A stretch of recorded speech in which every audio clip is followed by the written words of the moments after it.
Hello. The weeks are going round quickly now, aren't they? I've been thinking a lot, and we have started talking a lot about praying. I don't know about you, but I found praying really hard. I just didn't know how to do it.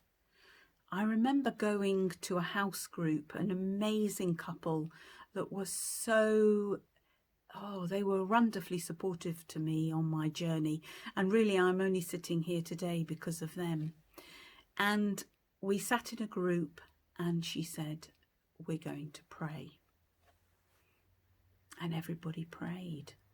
And they prayed out loud. And I sat there nervously thinking, have I got to pray? What do I say? And then I found my mind drifting to the children or the chicken or how I didn't have enough bread for the next day's lunches. Prayer takes a lot of work. I think I started praying. I didn't even know it was praying by having conversations with God in the car. I would chat away to him. I didn't want to ask for a shopping list. That didn't seem a very effective way of praying. But I would hold towards him things that I was worried about. I would hold up to him people I was worried about, situations that I didn't think I could cope on my own. And now when I pray, I always hold a small cross, or I light a candle. And those conversations have become quieter. Those conversations have sometimes been silent. God knows how I rattle on. Sometimes he must want a break. And so I sit and I wait. And I know that God loves me, and I know he calls me by my name as he calls all of you. During Lent, I've been trying to do some extra reading for my course. And I actually have joined in the Lent lectures from the cathedral, and I know a couple of people in the congregation have often listened to those too. And last week there was one on Julian of Norwich. She was a girl. I thought for years she was a boy. But she was a girl, and she lived through the bubonic plague in medieval times. Indeed, it's thought that her whole family were taken by the plague.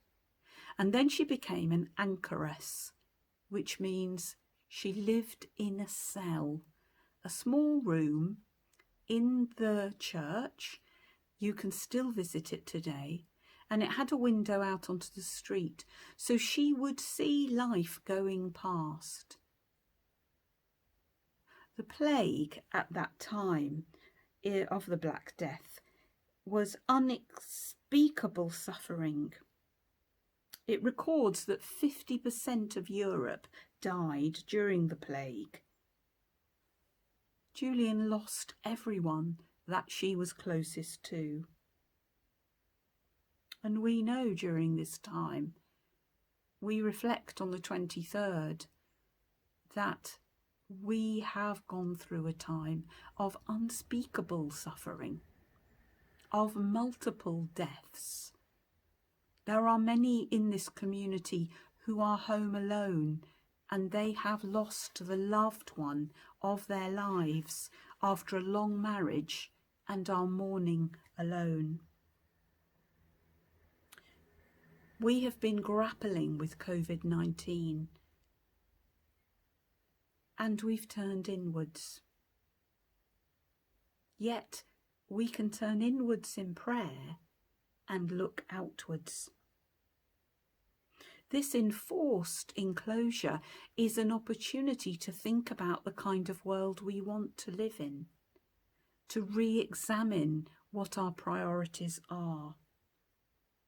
to see the values of loving kindness and of truth-telling, to shout out against the injustices of society where we pay for nuclear arms and we cut aid.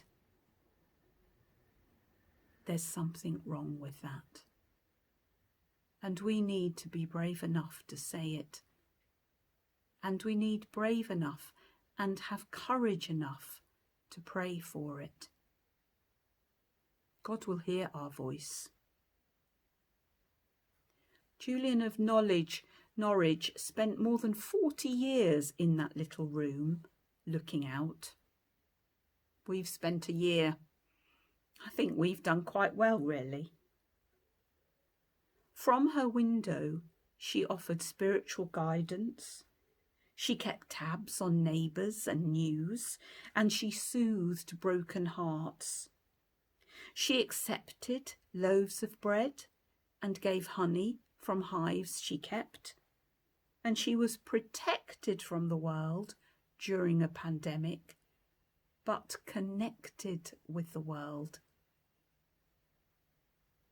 Let's stay connected with the world, even while we're inside. Let's take tentative steps, but let's keep having a conversation with God. No matter how we do it, in the car, folding laundry, doing the prayers on the Church of England website, or simply doing Wednesday worship. Let's stay connected together in prayer. God bless you all. I'll see you on the 28th.